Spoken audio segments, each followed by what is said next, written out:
Welcome. Good morning, John. How are you today? We're doing fine. Thank you for having me. Appreciate you being with me today. We're going to go through a series of questions and capture your answers and perspectives, as unique as your perspective is at the Chancellor's Office at the California Community College level. So the first question I have for you, John, is please describe your current role in the California Community College system. So my current role as statewide director for the Health Workforce Initiative is a grant-funded position hosted at Santa Clarita Community College District, College of the Canyons. So I'm one of 10 statewide directors in sector-specific areas that work with both the industry and college programs across the state. And we're one of the first only programs that have regional directors in every region of the state. So we have 9 regions throughout the state, and we have regional directors in health workforce all across the state representing the community college programs. Wonderful. That obviously provides you a very unique perspective on the topics that we're going to discuss a little bit further. So with that background, John, please share with us your perspective on the current state of allied health internships in California. Well, when we talk about internships, we're talking about a couple of different things. So I just wanted to put to define internships, because most of our programs, we call them either clinical, we don't call them apprenticeships, we don't call them internships, we call them clinical experiences for the students in the programs.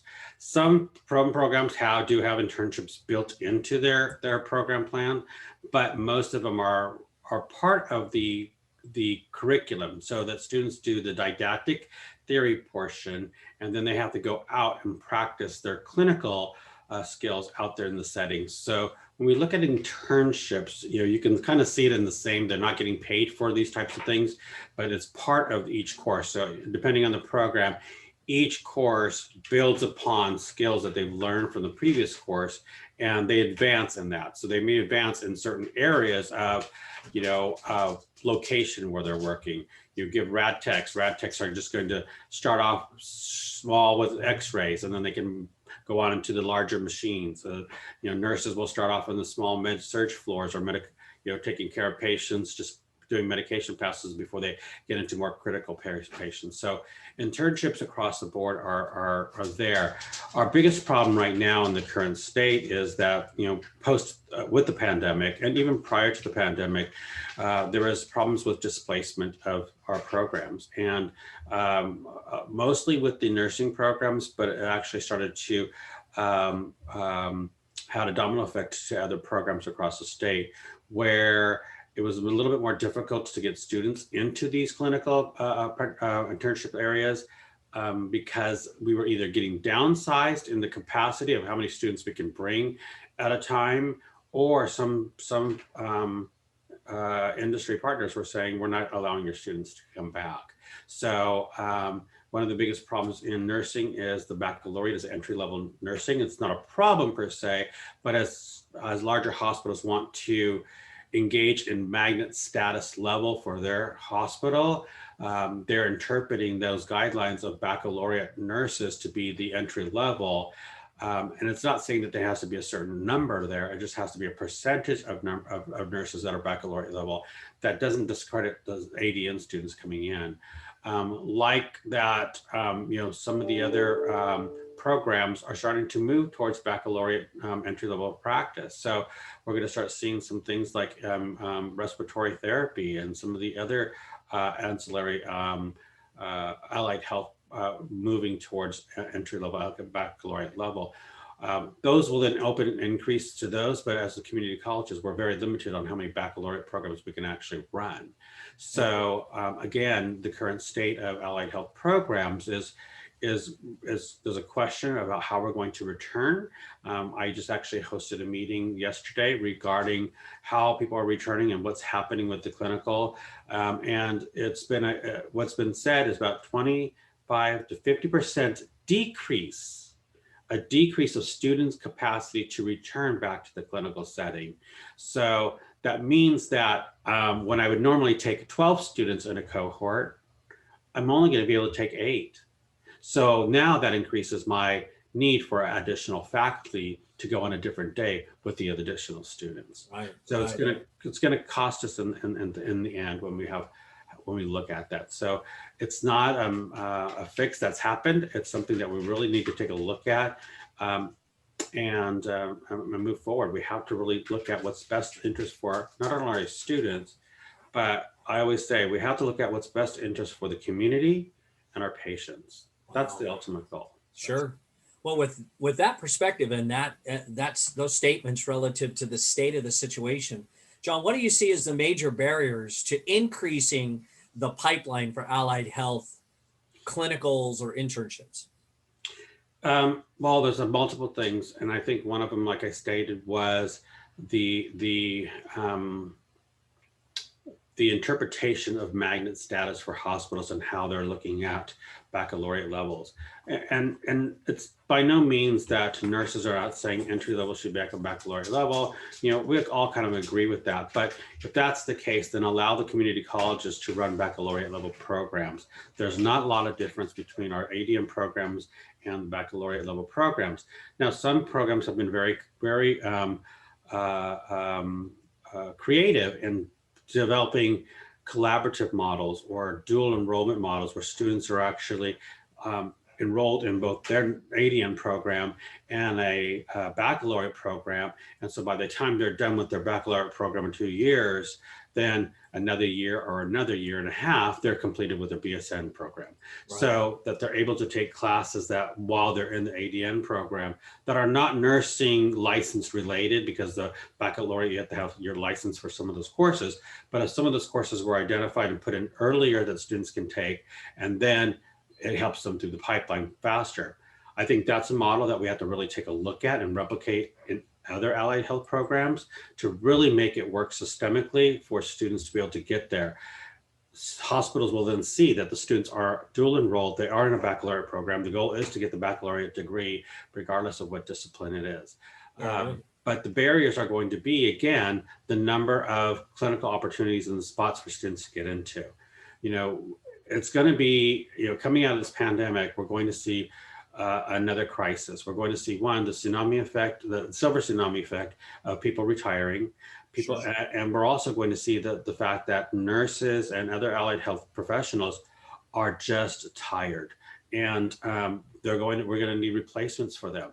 They're working, overtime like you wouldn't believe, and yes, it's good time and good pay for them right now, but for their mental health and their physical health is taking a toll on them. And so how many of them are going to actually leave the bedside, leave the patient care setting, and where are they going to go? I think this is an opportunity for the community colleges to really grab those individuals and say, don't leave, come and teach, so that you're actually teaching our new students coming in. Sure. But also try to figure out how do we open up the capacity for students to go into these internships or these clinical settings and build the pipeline. And then when I say build the pipeline, I want to say we need to take a step back in all our programs, both allied health and nursing, and say, are we using the clinicals spaces and times thoughtfully and carefully for what we need? What is the intention of the student learning outcome for the student? And are we using this particular opportunity for clinical correctly? I mean, is it really thoughtful that we have to take this time and students are in a high acuity patient area when they're not even able to take care of high acuity patients at that time? Yeah. They should be doing fundamentals in a skilled care facility. So I think we have to be very cognizant of that as we look at educational and we make our plans to re-enter into the clinical space. Also, the barriers are, the hospitals are saying you can come back, but you can only bring 5 at a time. You can't bring 10 students. You can only bring 2 at a time. You can't bring 4 students, depending on the program. So we're going to have to adhere to new protocols and new policies based on this outcome of COVID and how they're going to change that interaction with students coming in. And we're also going to have to look at increased costs for faculty because of that, and 2, increased costs for PPE. Some facilities are starting to require fit testing on the masks. Right. And as you and I both know, with fit testing, I can't just get fit tested for one mask and wear it at multiple sites. Right. Where's the infection control? Sure. So I have to get fit tested for this one mask that I'm going to be using at this particular site. And if I have to go someplace next week, I have to get fit tested again for Right. another mask to be able to go there. So I think that's probably, where we're at, is looking at how the costs are going to increase for not only PPE that we normally had, but also the bottleneck of getting back into the clinical setting. And then where are we going to get the additional faculty to help, have more students going in? Right. We're going to have to look at more partnerships with the clinical sites to say, how do we use your employees as adjunct faculty Sure. to do so? Good. Excellent. Okay, let's shift gears just a little bit. As you know, Futuro Health in California Competes recently developed a white paper focused on the magnitude of the demand and the supply of allied health workers in California. This research resulted in several solutions to address the bottleneck.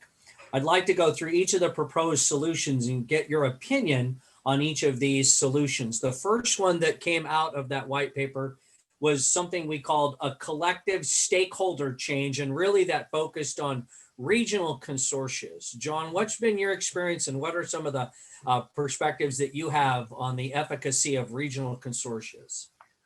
Well, I think that a lot of onus is going to come to the regional consortiums, especially right now with the governor's initiative of Regions Rising, looking at the economic workforce development of the Community College Chancellor's Office, also focusing on regionalization and making sure regions are focusing on what their needs are. You have to understand that even, California is a huge state. And if you look at California, you can actually put it into, well, you have Los Angeles, which is the state within the state itself. And you have to look at the micro regions. There's micro regions built into all this. I mean, even Los Angeles has several micro regions within that region. Right. And when we look at that, we actually have to make sure that we are engaging all stakeholders in that conversation, because everybody has something different. There's a different context to everybody's agenda, and how are we going to meet that agenda? So one of the things we have to look at is bringing together, what is it that everybody needs? One of the things that I had to do many years ago is trying to work with multiple programs, allied health programs, and to create an interdisciplinary scenario.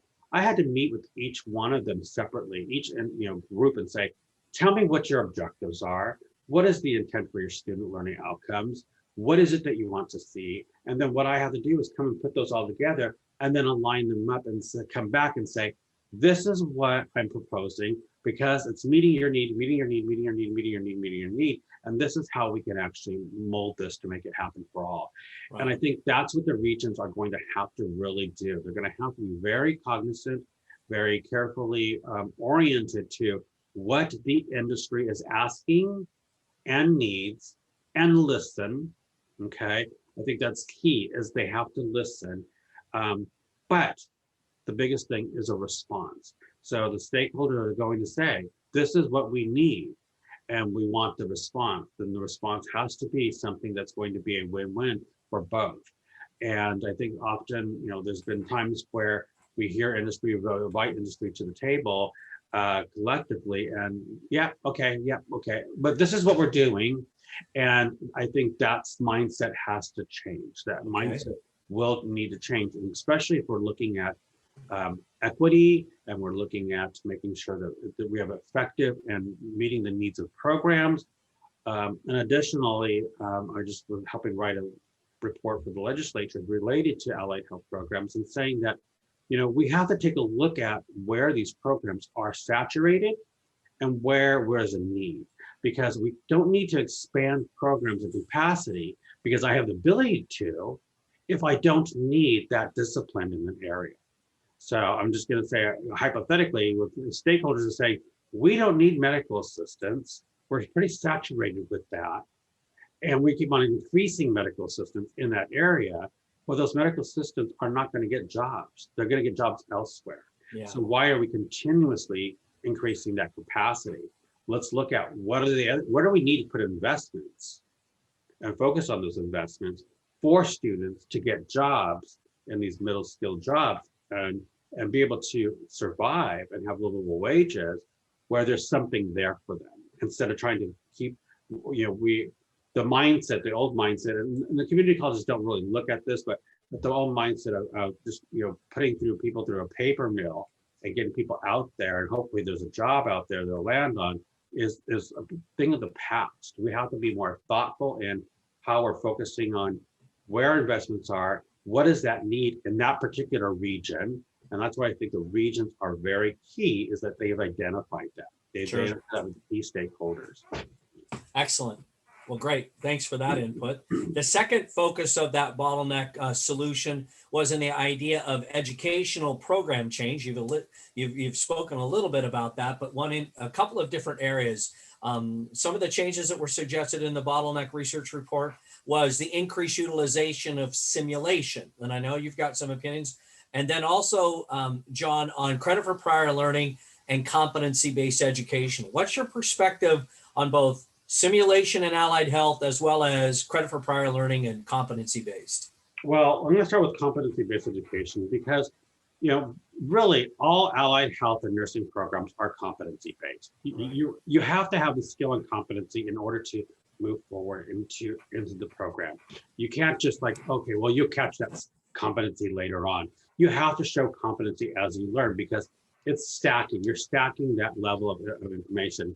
And from the programs that you taught in too, you have to learn so that you understand. And I used to tell students in the nursing program, the aha moments don't come until that fourth semester, because you're learning, and then all of a sudden you realize, oh, that's why I had to learn this at the very beginning, because now it's coming to me now. And so I think we have to really kind of take a look at that. Simulation, so competency-based is kind of built in our programs. Sure. You do it.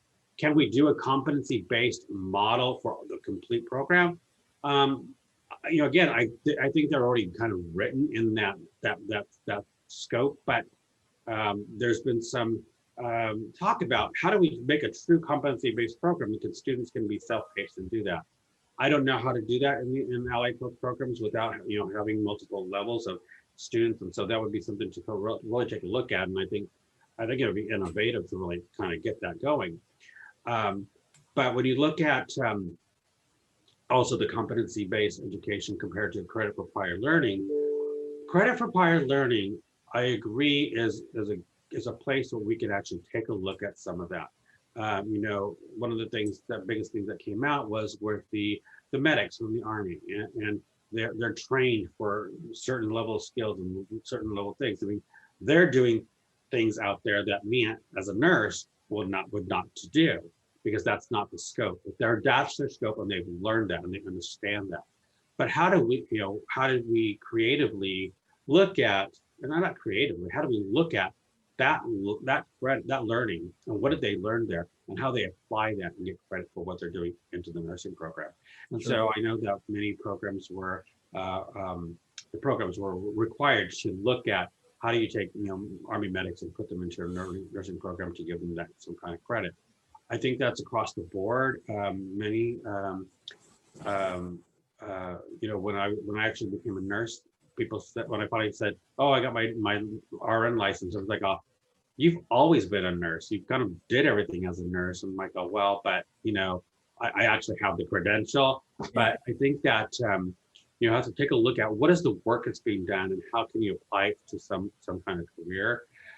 We can do that a lot in some of the other non-patient care arenas, and like health information management and health information cybersecurity. I mean, those areas can really give credit for prior learning for what you're doing in these bases of everything, and the jobs that you're doing in the help desk, and apply that. I think those are areas we can actually really expand on and get students through the pipeline, because those jobs are there. Those jobs are there and they're needed, especially in cybersecurity. So information health, EMR, electronic medical records, and cybersecurity are areas that we can really take a look at credit for prior learning. Now, when it comes to simulation, and I'll try not to get on the soapbox about simulation, but I for one, I ran 2 simulation labs that started them up from scratch. I basically ran both of my labs with all donations from the hospital partners throughout the areas for both those college campuses. But what I think was the major thing is, again, and I mentioned, is like looking at how do we do interdisciplinary scenarios and not just discipline scenarios. So we started off by just integrating into a nursing program. And I believe, my belief is that simulation can provide that clinical simulated experience if it's done correctly. And it has to be done correctly. You have to make sure, one, what is the, what's the outcome that we're trying to get here for the student? How does that match to the SLO for this particular course? And then once we identify that, what are the things that we need the students to actually look at? How do we take those skills and competencies learned, incorporate those into here? So we're not just doing, we just want them to know this. We want them to know multiple things. How are they putting the piece of the puzzle together in a scenario? And then throw in other disciplines. How are they working with the respiratory person? How are they working with the EMT that's dropping off a patient at the hospital, or what, whatever discipline it is? How are they able to, say, hey, EMT, I need you to help me start cardiac, compressions here because my patient's crashing. So it's a lot of those interdisciplinary understanding roles and responsibilities and disciplines and how they work together. We don't do that very well in our programs. We're very siloed in our programs. And then they learn that when they get out there to do the internship. And we should be doing that before they get there. Right. Simulation can be used again as a clinical simulated experience if it's done correctly. There's an intent for what the student's going to have. And I always said that the learning happens at the debriefing part. So my biggest concern would be that we don't have collective standards across our programs, so that if that's something that's going to be continued to be moved, I for one would like to see that at least one faculty member at every single college is the subject matter expert in simulation, in clinical simulation, and that they oversee the standards of how simulation is being used in any program at that campus. Because I think it's important that we have some standards that everybody follows and maintains to understand that we're just not what simulation actually is. We don't just sit there and start, acting as the patient at the bed and sitting on the bed as the faculty member. That's not simulation. You're putting yourself into the scenario. You need to take yourself out of the scenario. So, and there's different ways to do it. We don't need to have a $1 million simulation lab. You don't have to have all the bells and whistles. You just have to know how to do it correctly and implement the simulation scenario. And like I said, the debriefing at the end. So I think that as over the time, and I think colleges and during this pandemic really did a great job of having to shift and do these simulated clinical experiences for clinical. But at the end of the day, it does not replace the face-to-face, hands-on training that you have with patients. And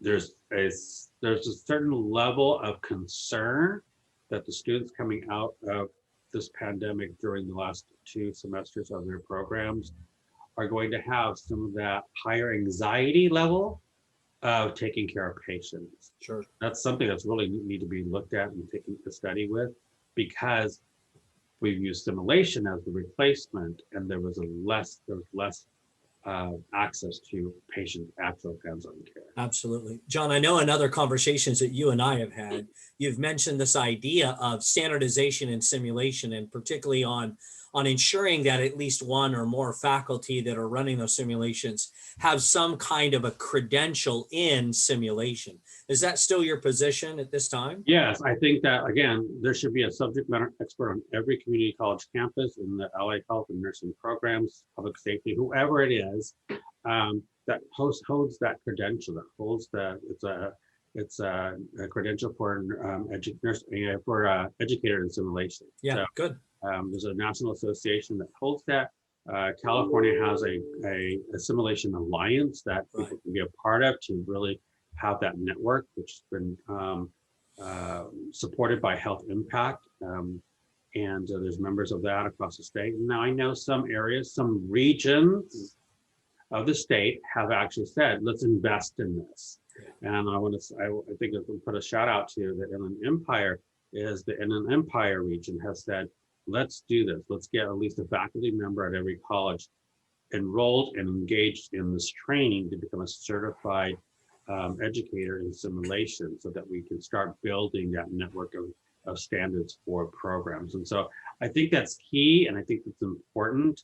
Do you have to have that? No, but I feel that in order to continue to make serve as a standard across the board, and when you're talking, I think one of the biggest controversies that came out of the pandemic is when state agencies, accrediting bodies, program approval bodies had no idea what simulation was and how that was, and people were just throwing different things on this. This is how we're going to do simulation. There was no standardization of how to look at, oh, this is how you should do it. Okay, as long as you met these things. And so, one of the things I had proposed was for prior was having all the nursing programs, at least one nursing faculty to get certified, and then bringing in a board of registered nursing consultant also to be certified, so that they had somebody who knew the standards and were also trained. Because even the accrediting bodies, the program approval bodies, state agencies, they need to also have the same information that the faculty have. Absolutely. So I think that's key. I think that's very, very key. And if we're continuing to move in that direction. Excellent. All right, one last solution that was discussed in the bottleneck was the changes in our employers, incentivizing those employers to take and expand their pipelines. You've mentioned earlier in our conversation about now how critical that's going to be given the limitations that we're seeing our clinical providers address. And so really, what are some other things that you can think of, or your opinion on what are some employer changes that need to take place in order for us to remove some of the barriers that are coming at us? Yeah, well, we are at the mercy of the employers. We really are. So we really need to make sure that we are working with them, listening to them, and responding to them. So, and I think the key thing is the response. Often we invite them, we hear them, we don't respond.